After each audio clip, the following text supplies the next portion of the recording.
Hello, it's Vicky Fraser here from Business for Superheroes, and I am talking to one of my superheroes, Jane, today. Jane, hello. Welcome to this interview. Thank you, Vicky. Thank you for having me. Oh, you're welcome. Can you just tell us a little bit? Actually, I'm going to say first that Jane is one of my superheroes, but I am also one of her clients, and she just has the most amazing skincare goodies, and I'm just going to let her tell you all about what she does. Jane, tell us what you do. I create radiant skin, basically. I tell people what to do, and if they do as I say, they tend to look great. I use organic biodynamic products, and I use something I've just introduced is a crystal roller, which it really helps the skin because it increases circulation, increases lymph drainage, so the skin looks better. You don't get puffy eyes in the morning, or if you do, you can deal with them sharpish. And I treat people very gently on my couch so that they relax and look fantastic afterwards. They look and feel as though they've had a week's holiday in 2 hours, basically. That sounds fantastic. Yes. So your business is, you're the organic beautician, aren't you? I am, yes. And what makes you different from everybody else in the beautician world? Tell us what makes you stand out. Well, I don't do everything. So although I say beautician, I should have said facialist really, but then I bought the website and name and things. Because although I beautify, I really treat skin more. I mean, I am qualified to wax and do nails and stuff like that, but I don't, because generally speaking, a lot of the products used are not terribly great for people or the environment. And I like to use products that are really good for the environment. And I follow that through with organic cotton sheets and organic cotton wool and organic herbs for the tea at the end, really. So I like to make as little impact as possible on the planet and as great an impact as possible on people and their skin. Cool. And you carry that ethos all the way through to just even sending people stuff through the post, because I know I haven't yet been to you for a treatment, and it is on my list of things to do. I Yes. review you because you've offered so many times. But I do buy my Dr. Hauschka skincare goodies from you, and I could describe how they arrive, but I've done that before. So tell us what you do to package things up, because it's like opening a birthday present when it arrives from you. Oh, that's nice to hear. Well, I just pack it up with tissue paper, and sometimes if I've had some those sort of puffy wheat things that look as though they look as though they should be really nice if you douse them in flavourings, but they just melt, so they'd be biodegradable. Sometimes I use those, if somebody sent me those, and I just put in a herb tea.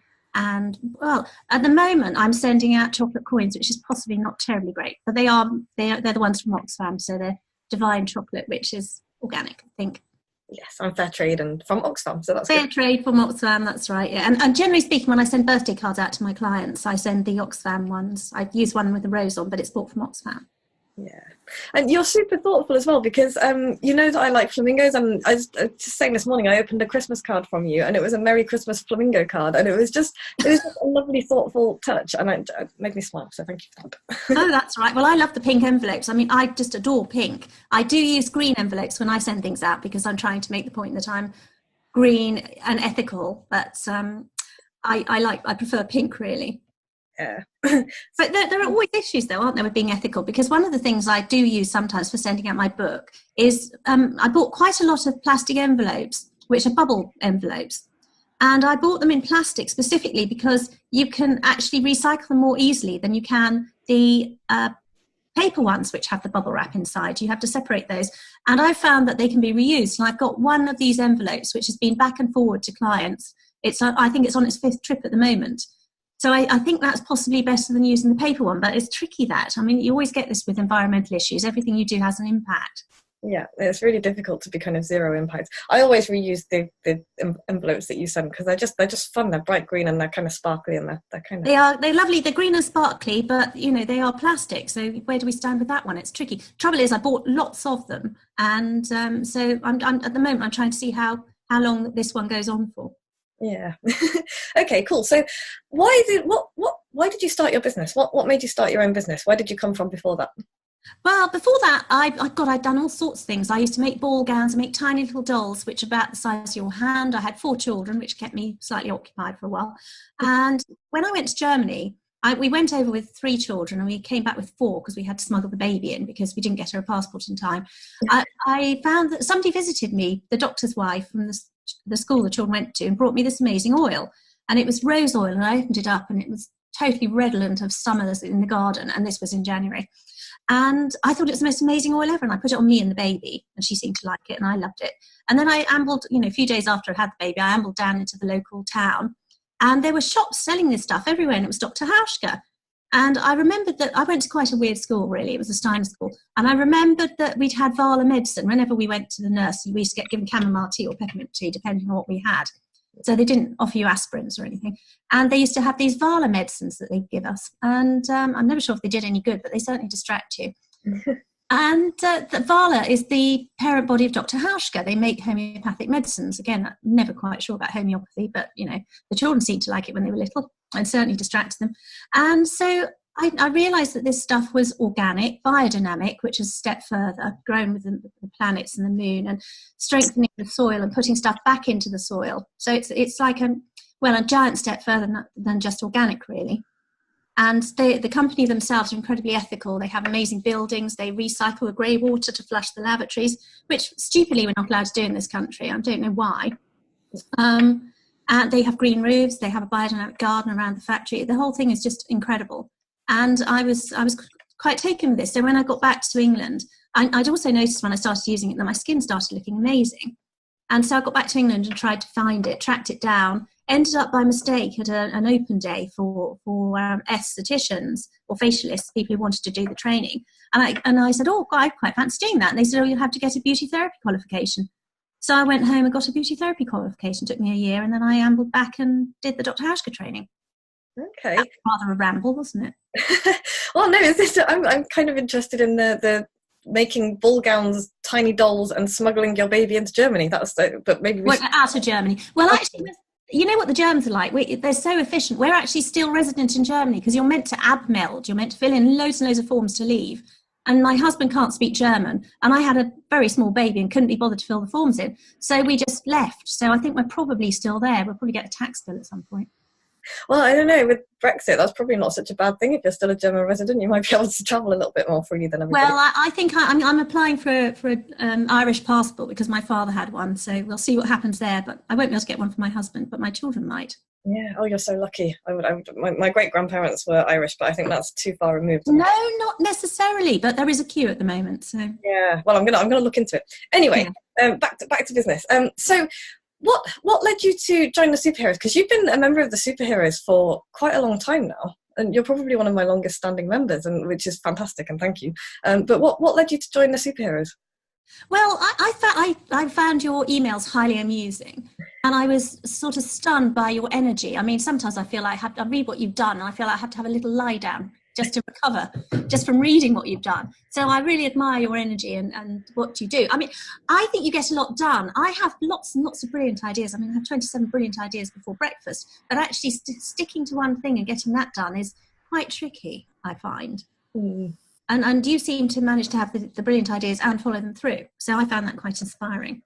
Oh, well, thank you. I don't follow all of them through. And I like to support female businesses, Oh, fantastic. Thank you. Well, thank you. I do have a lot of ideas, and I follow some of them halfway and follow. I think I like to think that the ones that are important, I follow all the way. Yes, well, you probably do, because that's what gets finished. So then it is important. Yeah. So, how far do you think you've come since you started your business? How have you grown? Where did you want to go? How have you grown?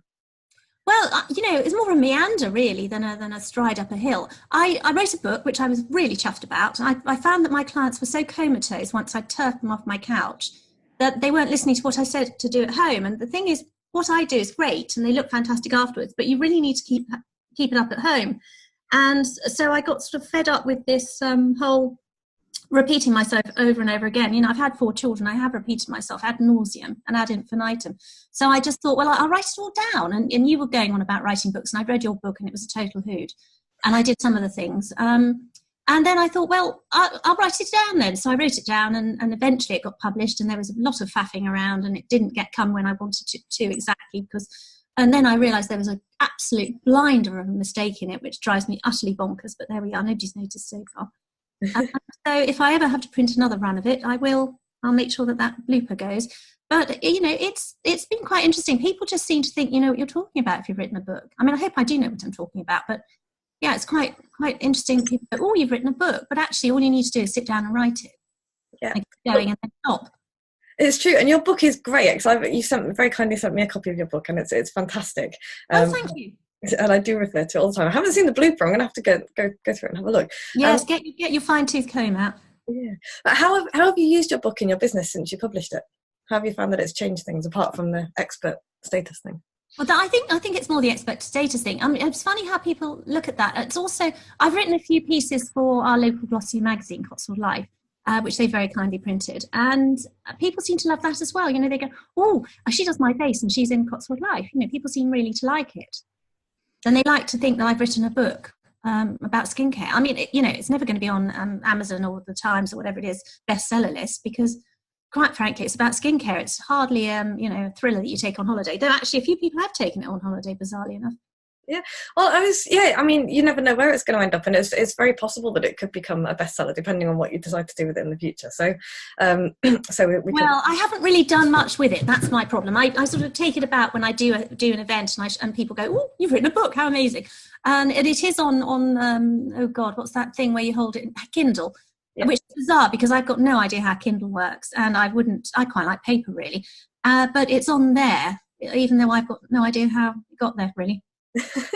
Yeah, I mean, don't underestimate where people might be coming from as well, because one of Sarah, who is in My Superheroes, told me that she found me through my Kindle book, and you can't track that because it's Kindle, so you don't know where people are coming from. Oh yeah, you've got no idea. Yes. Yeah, she said, "Oh no, I found your book on Kindle, and then I read it, and then that's how I found you." So you never know who might be coming to you through your Kindle version. Is that Sarah the translator? Yes, Sarah the chemical translator. Yeah. Yes, no, that's right. I took her book to Malta with me and took a photograph of Queen Victoria reading it for her. Yeah. You did, I remember. That's so cool. So what are your future hopes and plans? What do you want to do with your business over the next few months? Yeah. I need to replace a couple of my regulars. What I have is a system where people pay monthly and come quarterly. I mean, ideally you'd come once a month, but if not, once a quarter is great because it supports the skin at the change of seasons. As the weather changes, central heating goes on or off, and we get a bit more sun or outside or whatever, and the skin really can be quite stressed when the seasons change. So I have people who pay monthly and come quarterly, which works really well. But I have had a couple of them leave, so I need to replace those. I'm not quite sure really where I'd like to go now. I want to get it more organised. I'm not working every day. I love doing the writing, and I'd quite like to write a course. So I'm quite interested in your most recent newsletter that you sent out. That was really good, your chronicle. Yes.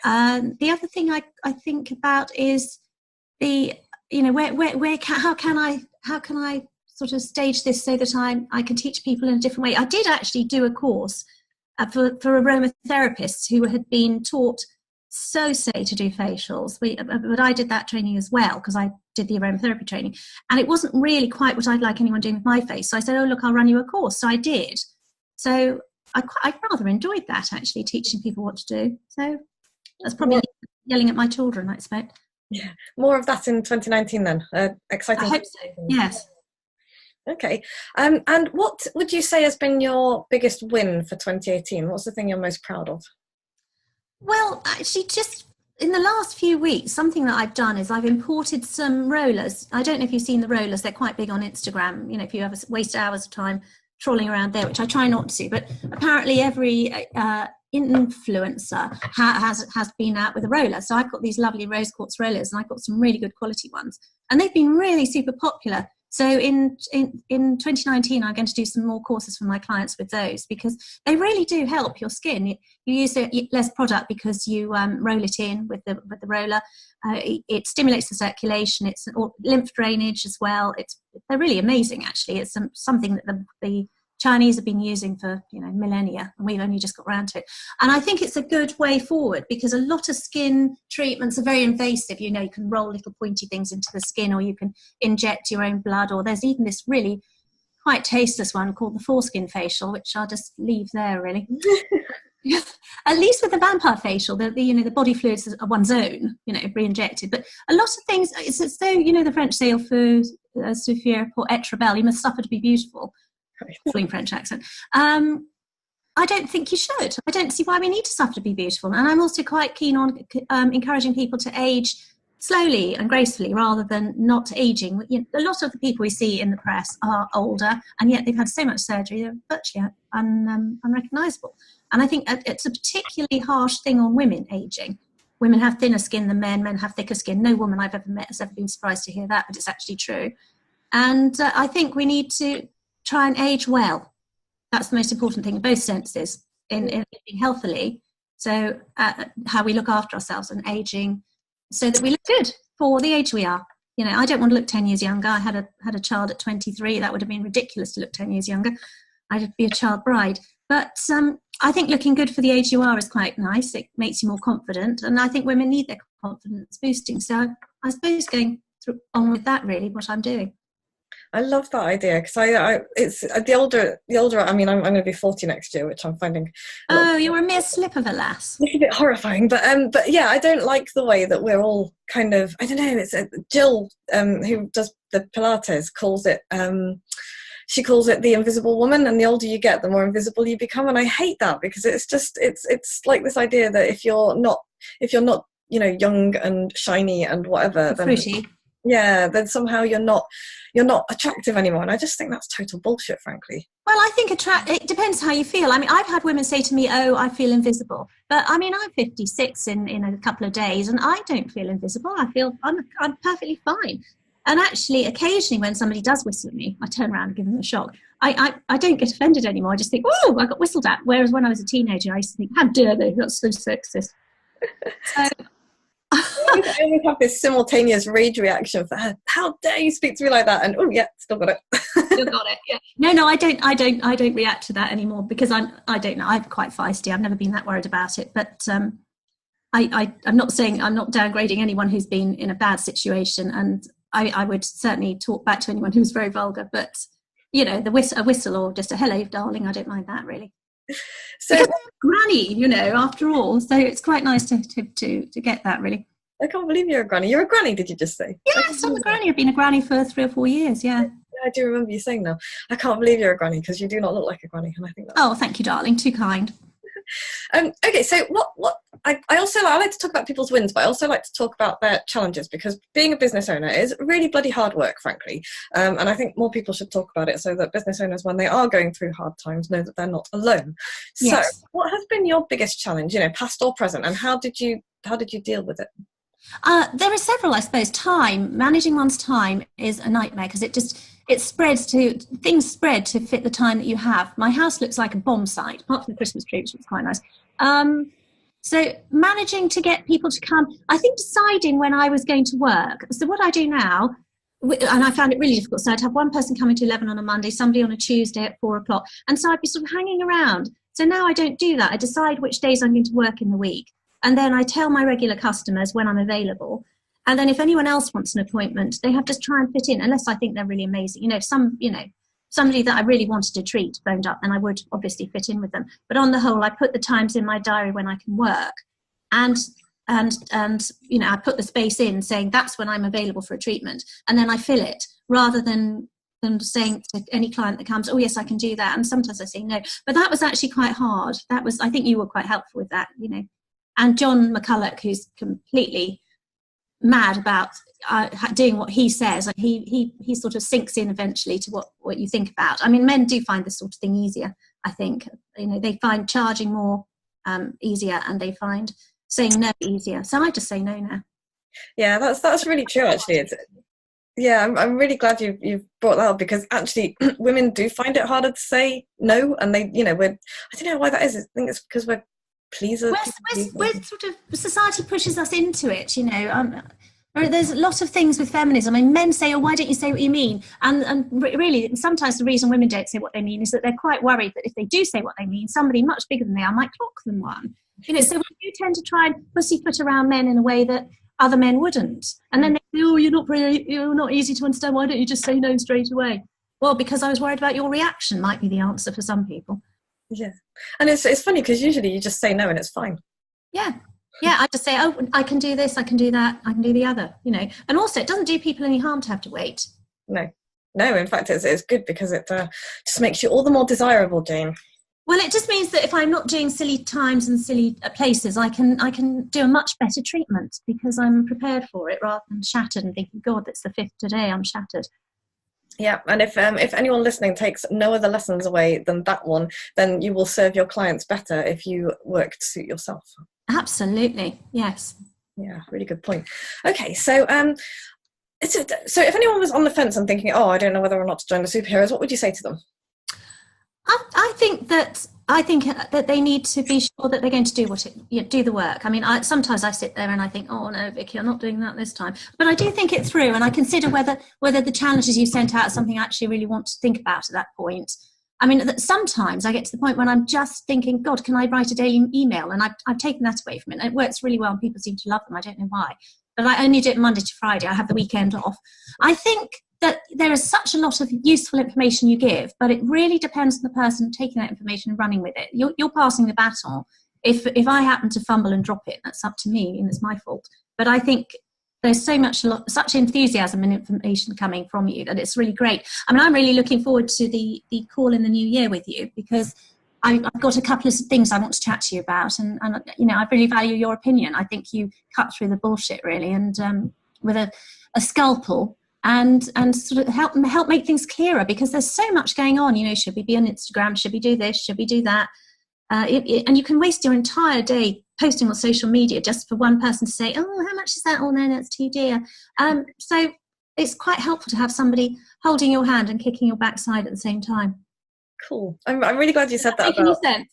It made perfect sense, and I'm really glad that you said that because it really is. It does, if you're not going to do the work, you get out of this kind of, and this goes for not just my stuff, but if you're thinking of joining anybody's group, it really, absolutely, you get out of it what you put in. So if you're thinking of joining any group, not just mine, if anybody is thinking of joining any group, make sure that you are going to do the work because otherwise it's a waste of everybody's time and money. So, and you're one of the ones who does do stuff because I love your newsletter. You send me your newsletter and I love it, and that was a new thing that you did. You wrote. Well, you see, that's the problem. I did a couple of those, and then I've stopped. I just haven't done it because it's such a lot of work. I keep doing the emails because that works really well, but I haven't done another newsletter, and I think I need another format or what. Writing out the envelopes is a nightmare, really. Oh, this is where you get other people to do that for you. We will talk about this in the new year, Jane. Yes, of course. Okay, so where can people find out more about you? Where can they buy your book for a start, and where can they get on your email list? My book can be found on a website called www.skincrediblejourney.co.uk, or there's a link from my website, which is theorganicbeautician.com. I'm on Instagram, where I sort of fanny about and put pictures sometimes. Facebook, Instagram, it's The Organic Beautician. Facebook, it's The Organic Beautician. Pretty much The Organic Beautician, more or less, really.